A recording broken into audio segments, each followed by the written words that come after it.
Welcome to Life in the Bricks podcast, where we talk to real people about programs that enhance our community so that we can build bigger and better portfolios while providing options for our residents to achieve self-sufficiency. I'm your host, Tony McGinnis, Executive Director, CEO with the Huntsville Housing Authority. Welcome. This is Tony McGinnis with Life in the Bricks podcast, where we talk to real people who are doing great things to help us enhance our community. And I could not be more excited to talk to our guest today, our city council person for District 1, Miss Michelle Watkins. I'm excited, man. I'm excited about today, and I'm excited about what we have going on. And Michelle, won't you go ahead and just introduce yourself and tell us about yourself? Well, good. Hello, everyone. Thank you, Tony, for inviting me to be on this podcast. I appreciate that. A little background about me. I'm a native Huntsvillian. I grew up in Northwoods Public Housing, graduated from Johnson High School, then continued my education at Alabama A&M University. I used to teach at Johnson High School, and a fun fact about me that a lot of people don't know, and I'm surprised, is they don't know I have a job. Yeah, they think I don't work. So I work full time out of Redstone Arsenal. Also is my evening weekend job. Yes.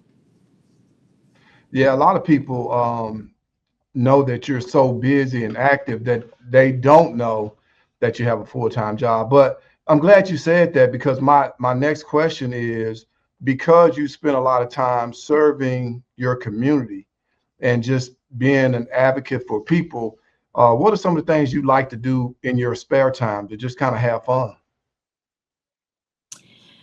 I love new restaurants. Eating is a fun pastime of mine. Even though I don't look like I eat all the time. I just have a really high burning metabolism. But I love going out to eat. I love trying new restaurants.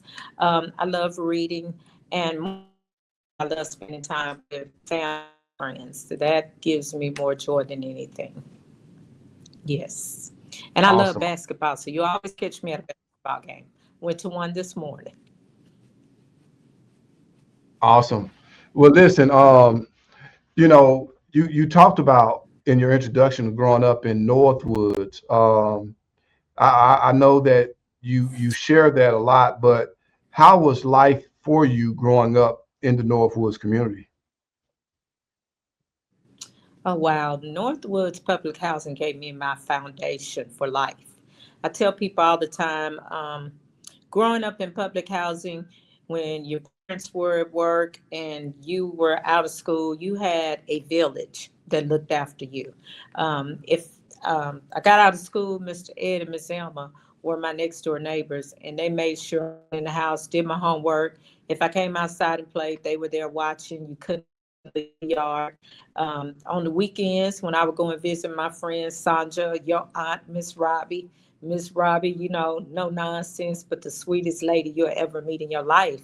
And I think about my parents, my grandmother, and all of those individuals that poured into my life and made me the individual that I am today. And I tell people all the time, if I could go back and change anything about my childhood, I would change absolutely nothing, because I had some of the best times of my life in Northwoods.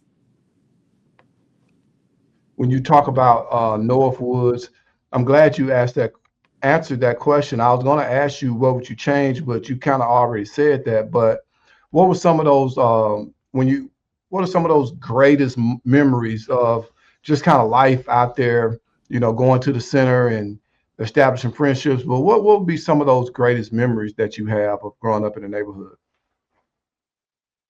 Oh man, you just the memories are so great that I could take you to the houses in Northwoods and tell you where every family lived. That's how, I think we've gotten away from being neighbors, but when we were in public housing during our childhood, we had neighbors and everybody knew each other and everybody looked out for each other. And I say that this thing is the friendships I formed, life lessons that I learned. Big Sibley and Lonnie Wynn, They would keep you on track when you would go to the center. So and then your teachers, and then all of the after school activities, and just the expectations of being in public housing. You were expected to do more. You were expected to excel academically. You were expected to do something with your life. You know, a lot of people think people in public housing do nothing. That's not true. It's a lot of things that people do, and I just attribute everything that has happened to my life to being in public housing. If going back to how you were raised and some of the good times that you've experienced in public housing, what do you think are some of the missing pieces that are in our community right now? I think the missing pieces are people go home and close their doors and they don't come out. They don't communicate like we would communicate, we would talk, we would go outside and play. Kids are in the house now playing, their video games versus we would be outside playing softball, kickball. We did all those outside activities and we did things to keep ourselves busy and engaged. And I know that the programs are definitely in the community, but I think what we have to do is we have to get the message out how these programs benefit you. How would they help your child in school? How would they help your child go to college or seek a trade? So I think the communication there has been a breakdown. And I think that what we have to do is we just got to start putting boots on the ground like we did when we lived out there. We would go door to door, we would talk to people. I think we got to put that factor back in to hit the doors. As a city council person, and I want everybody to understand this. I know you don't talk about it a lot, but first of all, being a female, but being the first Black female to serve on the entire city council is a great achievement. I don't know if people really understand the impact of that.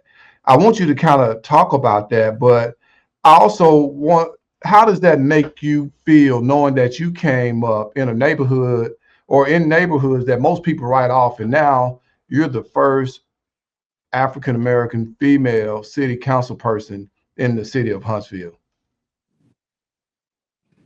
I would say our ancestors are proud. Um, and I don't take this position lightly. Um, I take it very serious, and the things that I do, my actions, I'm very careful about because it's some young African American females out there watching me, and I don't want to mirror behavior that's not becoming of a councilwoman. I want them to see someone who handles business, the right way, someone that's articulate, someone that doesn't mind asking questions. And sometimes you catch heat for doing that. But one thing that I want them to know is, no, when you believe in something, you have to stand firm on it. And I believe that, it's been past time for an African American female to be on this council. We're in 2025. I was elected in 2024. We should have been talking about this 20, 30 years ago. It should have happened before now. But for such a time as this, I'm going to represent the office to the best of my abilities, and I'm going to show them that just because you grew up in public housing, that does not define who you are or what you can do in life. And I can appreciate that because oftentimes when you come from neighborhoods that um, everybody doesn't get the opportunity to grow up in, they think that, and you addressed this earlier, that people there don't want to work, they don't want to do any better, but apparently that's not the case. And so we're proud of you and all that you've done.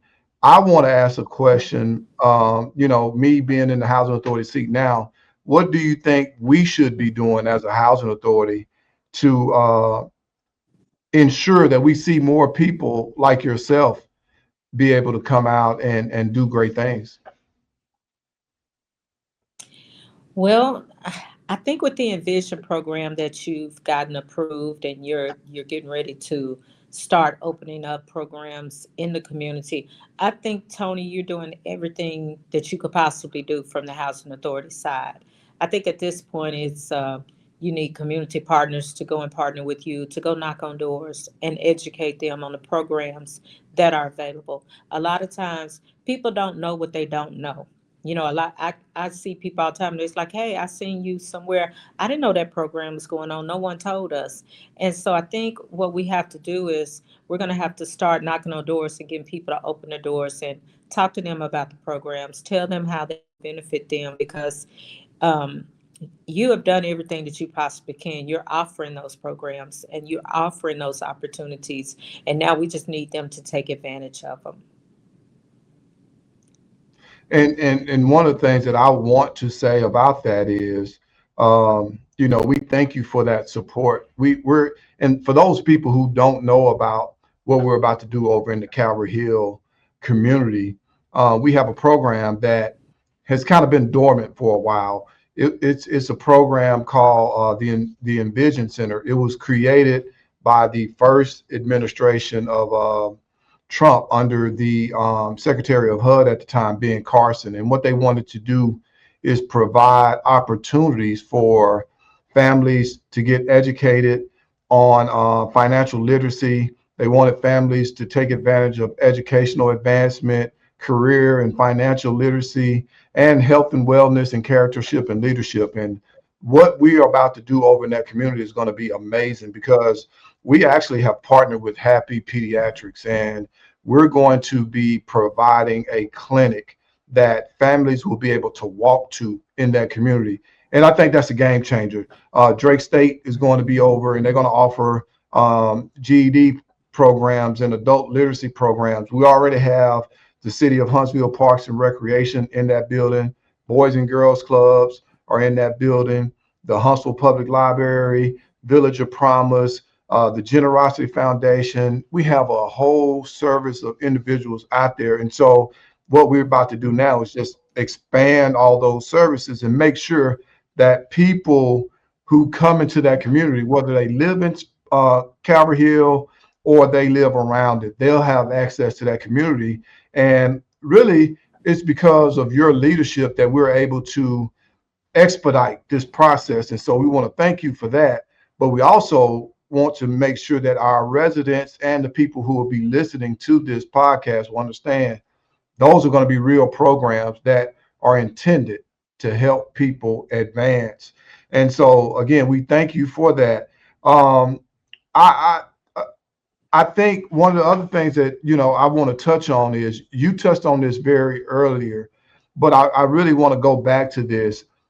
People oftentimes think that we don't know how to do community in our neighborhoods. Um, Back in the day, that's all we had was community. So we know how to do community. You touched on some of the people that were influential in your life, but how important is it to really have community when you're growing up in neighborhoods like this? Um, I think to put it more bluntly, Tony, if you and I didn't have community, I don't think we would be where we're at now, because our mothers worked, so they weren't home with us 24/7. Um, but we had a community. I keep saying, um, I say this all the time. It takes a village to raise a child, African proverb. But there's also an African proverb that says, if you don't invite the youth in, they'll burn down the village. So a lot of the things that we see going on now with our youth is because they feel like they're not included, they feel they're excluded. And so I think that they get upset with us because they feel like they're not heard. And I'm going to be working with Patrick Wynn at the Boys and Girls Club to start having some youth summits. And one of the things we want to do is we're going to give the youth the opportunity to come as well and talk and tell us what they want us to hear. We got to start listening to our youth. And a lot of times, we got to meet them where they're at, because we're losing them and we're losing a generation. And it concerns me and worries me that our youth are so disconnected and disengaged with us. And so I think we got to start having, offering those opportunities to talk to them, offering them those opportunities to let their voices be heard. Now, I'm not in no way saying that we're going to do what they want us to do if we know that it's wrong, but I'm saying let's give them a platform to start feeling like they're being heard. And I think the Envision program that you're having, and I'm grateful to you, Tony, for even coming to me about it, because I totally believe in what you want to do. And I think your Envision program is going to change the dynamics of how the students are feeling and the youth, as well as what Patrick is doing. So I want to thank both of you for that. You said if you don't invite the youth in, they're burnt down the village. What was that again? If you don't invite the youth, they'll burn the village down. And what that's essentially saying is like, our kids feel like they're blocked off. They feel like we don't connect with them.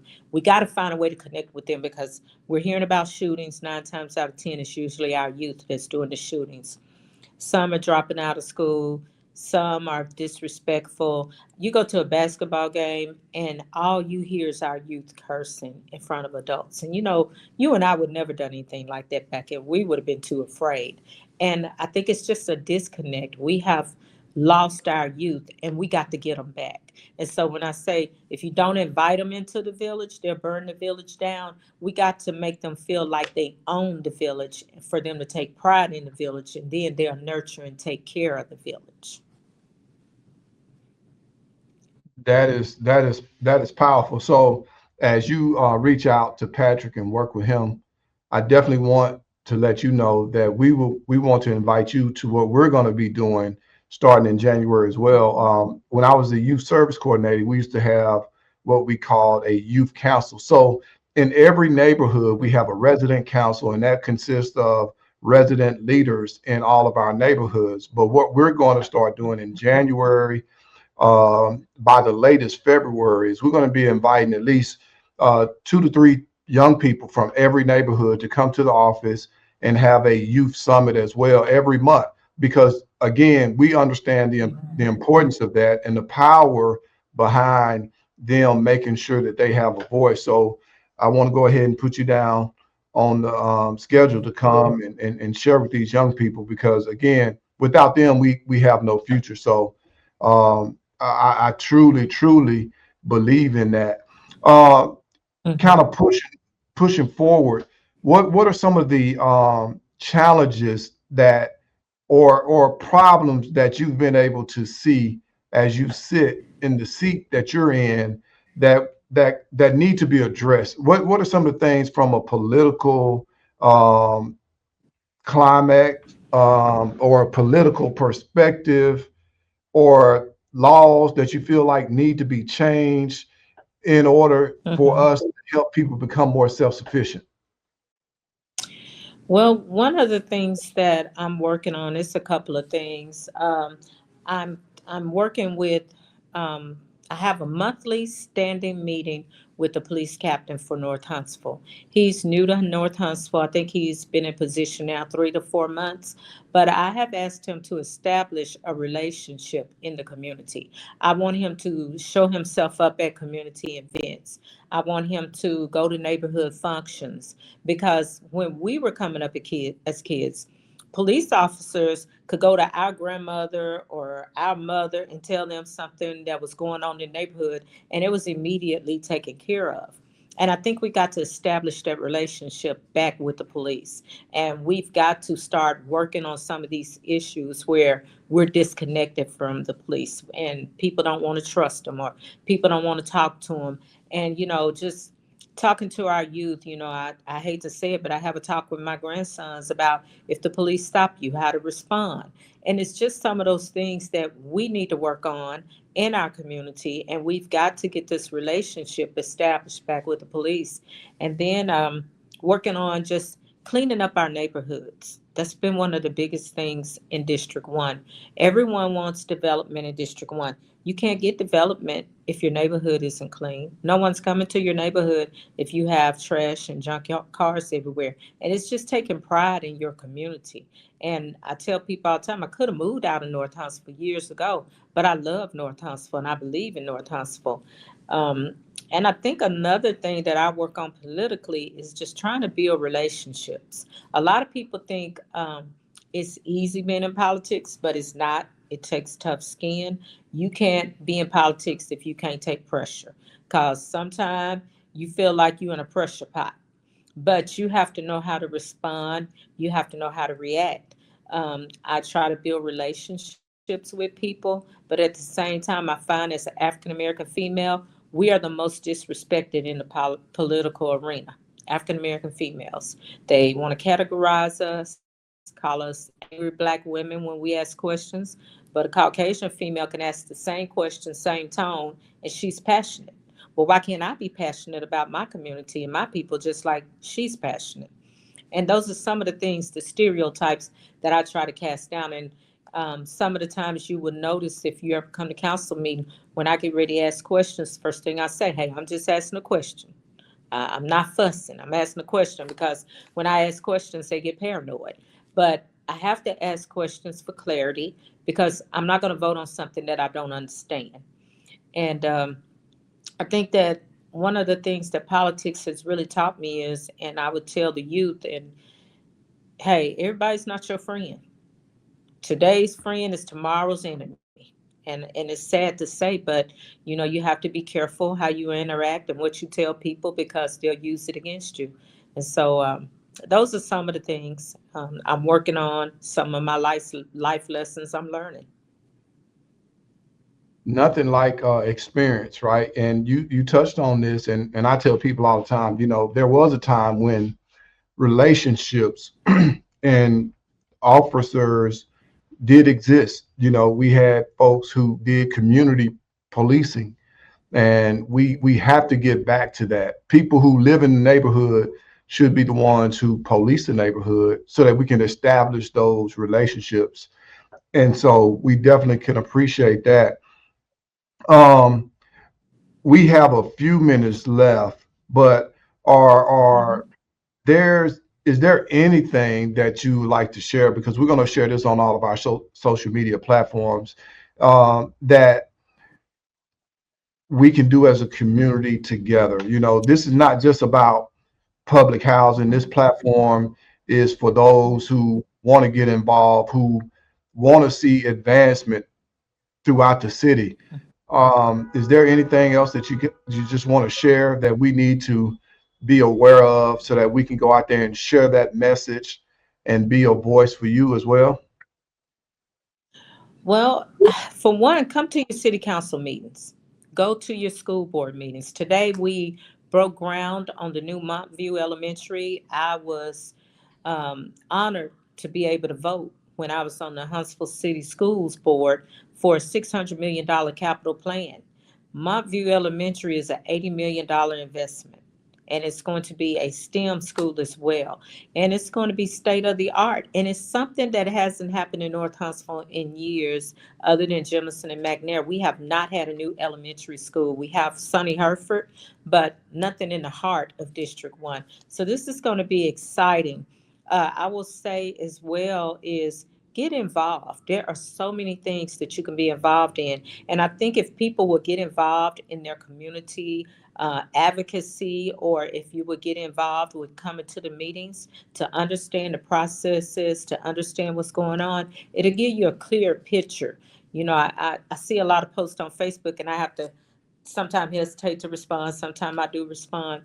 But one of the things I find is people don't understand the processes that are in place. And I think they should really get involved and get engaged. And I will also say that if you ever need something, you want to talk about something, you got an idea, approach me. I'm a very approachable person. My sister told me this over a year ago. I was like, people say I'm mean. She said, no, you're not mean. She said, you really are. She said, you're really a sweet sister. She said, but when people look at you, and even when I look at you, your face is resting. And it looks like you're ready to tear into someone. So sometimes I have to remind myself to smile. But if I show you my first grade picture, second grade, all of my pictures, I'm just sitting there looking. But it's not that I not approachable. It's just that sometimes people think I'm not. But I would say anything you want to do in the community, please approach me. Like this Sunday at 5 o'clock at the Johnson Legacy Center, we will have a clause for celebration. It's going to be a Christmas celebration. We're going to have Santa, hot chocolate, cookies. We're going to have music. And it's just a time for the community to come together and get engaged. And in June, I have a health fair. fair that's focused on the spiritual, mental, and physical health. I would invite the community to come. And one of the things we had Jazz Giving, about 2 weeks ago. And anything that comes out of my office, I'm always going to make it free because I don't want anyone to not be able to come. I don't want money to be a barrier. So I just want the community to get involved and be a part of the process. That event is next Sunday at Lake Johnson Legacy Center. What time does it start again? This Sunday. This This Sunday at Okay, 5 o'clock. Uh-huh. 5 If they o'clock. have So small kids, if they have small kids at 4 o'clock, Arts Huntsville is going to do an ornament workshop where the kids will come in and they'll color a Santa ornament and put it on the tree because we're going to light the tree as well. So, and they can take pictures with Santa. It's free. Just bring your camera with you. Mhm. and happening in your district next week, we're going to have the Santa Comes to Happy event at the Calvary Hills Center starting at 4 o'clock. And so that's going to be another great event for families to participate in. It's one of the first events that we're going to be having as we just kind of start rolling out programs for this Envision Center. And so if you're listening to this, whether you're hearing it the first time, I want people in the community to just share it on all your social media platforms. The one thing that I want us to take away from this conversation today is, well, there's a couple of things. One, we got to dispel the myth that people from public housing don't want to do anything. You have an example right here of a person who grew up in the heart of Northwood and has become a city councilwoman in what we say in the largest city in the state of Alabama now, and is doing it with grace and elegance.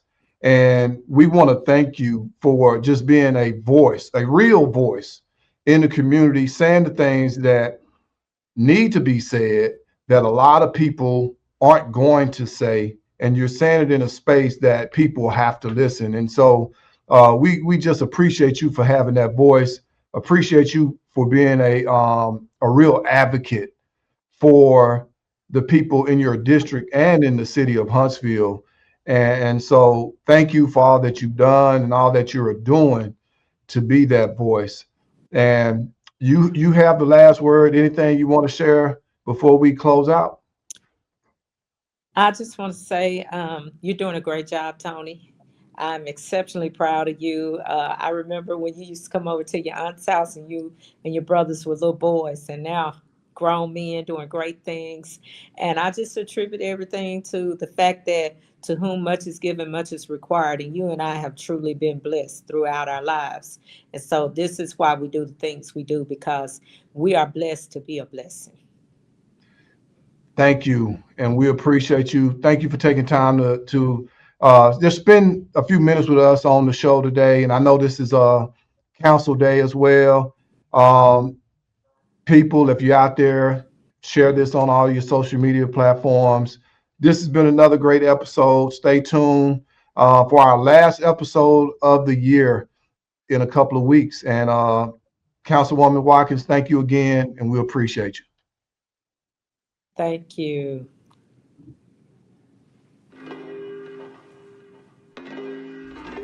We've come to the end of the podcast today. Please share the link on all your social media platforms. We hope that you all will join us again next time.